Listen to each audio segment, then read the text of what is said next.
That's so brilliant! This video is sponsored by Case Filters.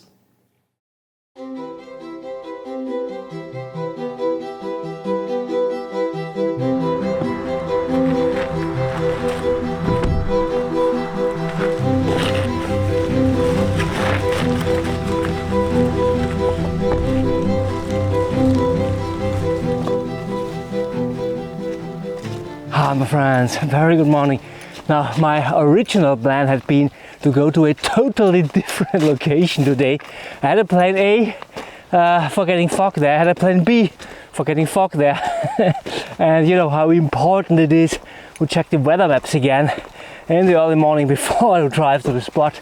I did that, and so at both locations didn't work by a view of the fog. And now I drove somewhere totally different, because it looked promising here when I came here with the car. There was a little bit of fog down there, and now when I arrived here there was no fog. So I decided to climb up a little peak here, fingers crossed that it's possible to get at least a little bit of atmospheric conditions. So I would say fingers crossed for a great photograph here.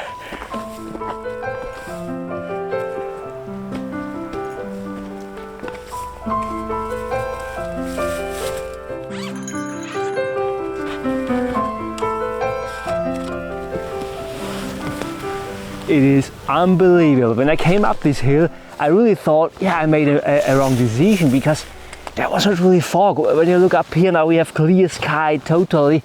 A little bit of atmospheric conditions were before, but it is totally, we have nothing we can really build depth with here when we look here just to the forest.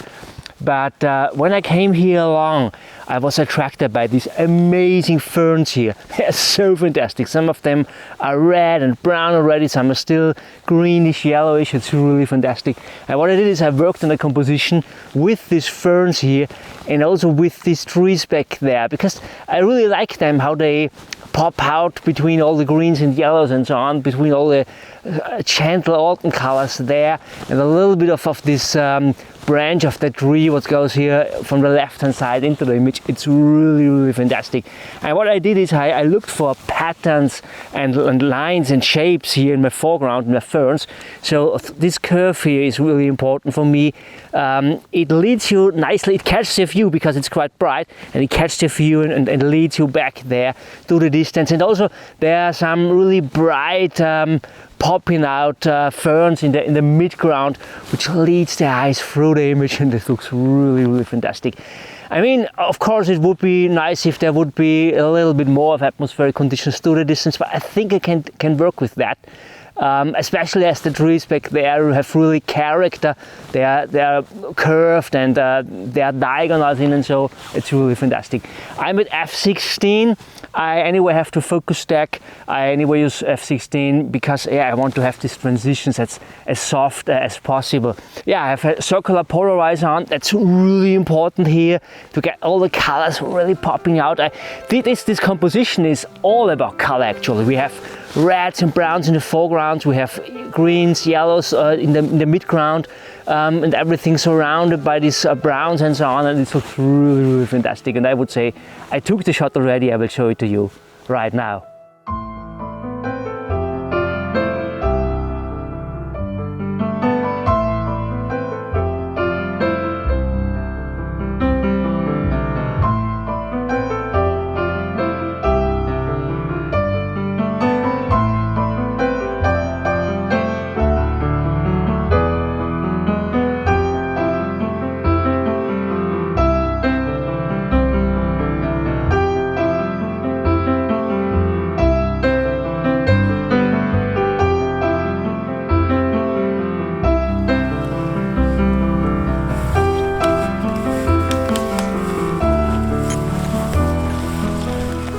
The sun comes already out quite harsh, but we are here a little bit in the shadow.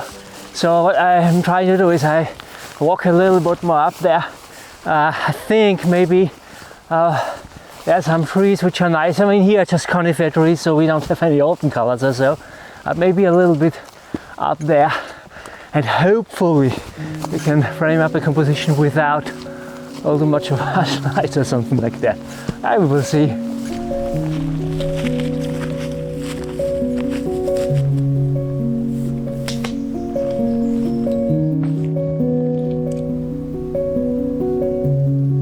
Oh man, what a morning. I found one more composition and it's really fantastic. I found this crooked tree here and also these more crooked trees here in the distance, which look really fantastic. And one of them, is broken already. It's just a little log, a little stick up there, and there's nothing else there. So it really tells a fantastic story. And in the foreground, we have this big tree here, which is a more whittle tree, which is a little bit more power or something like that. It shows a little bit, this contrast between, this is a youth, strong oak.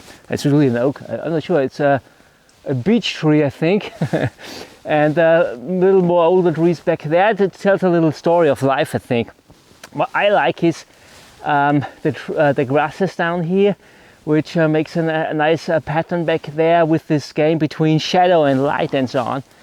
And a quite tricky thing here is, always generally in landscape photography, this difficult decision of should we stick to our composition, should we wait for better conditions, should we fine tune it. What I did with my first composition, I didn't look at my watch, but I think maybe an hour or so I worked on this composition and to fine tune it, to get everything. When I had taken the shot earlier already, let's say after half an hour or so, it had been better for this composition here. So I think the first composition, it was worth. So it's really important sometimes to stick to a composition.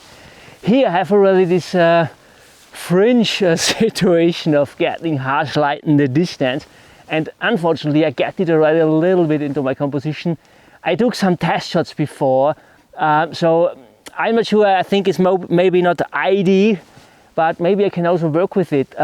What I did is I photographed here straight through this gap in the tree where this other group tree comes out, and with these nice curves of the branches with the leaves on there, and you get it burns already totally out here now at the left top corner, and I'm currently waiting actually what will happen when the light goes even lower. So maybe it could also work when we have the left hand side illuminated, because what I also really like at this composition is the contrast between a little bit of hoarfrost on these grasses on the left hand side and the shadow, which is also a little bit illuminated, and the shadowed grasses without hoarfrost at the right hand side.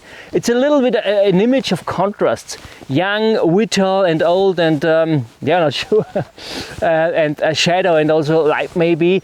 So I would say I will show you the test shot which I took before, where I think I will come away maybe with the light right now. Afterwards we will wait for the light coming down, and I will, it's an experiment. We will see if this also works with harsh light in the backdrop.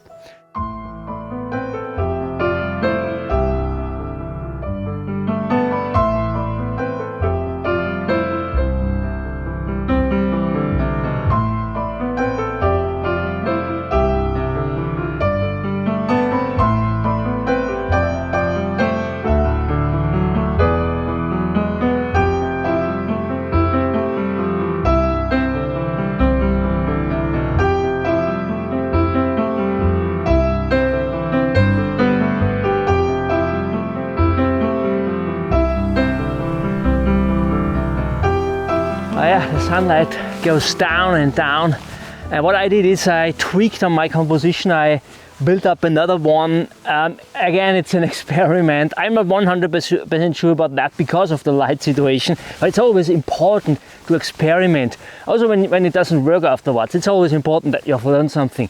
So I anyway photographed the same characters in this composition. So we have this big tree here in the foreground. This time I cut it. I don't take the entire tree in. I take this U form here, this kind of national frame which frames our sorry our tree here in the distance, and we also have the trees here at the right hand side. I just I zoomed in more, I changed the camera position a little bit. Now we get harsh light behind there. I'm not sure if you can see that, maybe it's burned out a little bit here. F14 ISO 100, and I would say let's make the click.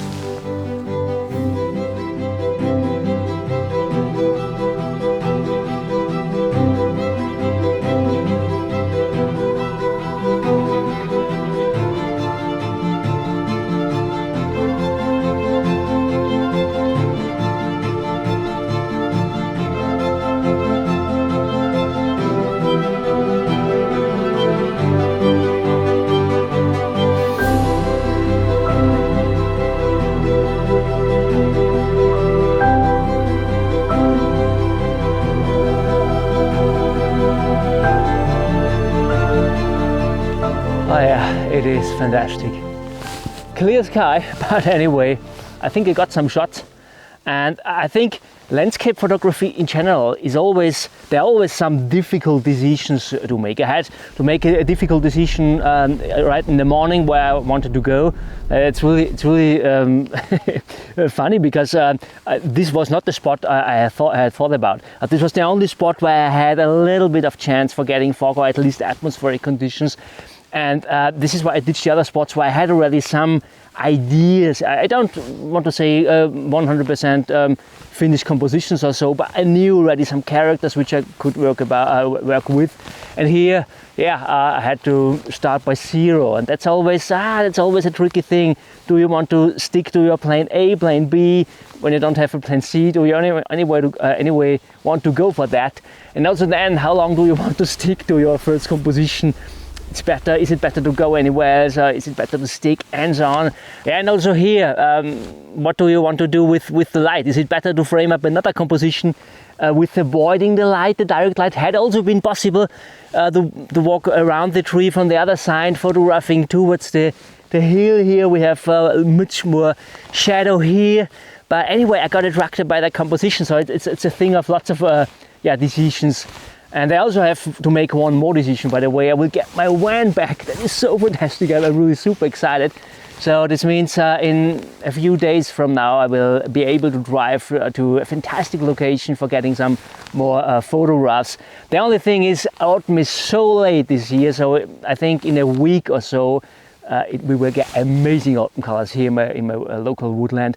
And yeah, should I go or should I stay now? This is the question. I think as I worked so long for the spot I wanted to go, or where I want to go, I think I will maybe drive there. I will make the decision. Leave me a comment below what I should do. Should I drive to that location, or should I stick to my local woodland? It would really be interesting what you think. And friends, I hope you enjoyed this video. If yes, please give me a thumb up. I picked out this video here for you to watch next. And I thank you so much for watching. See you next time.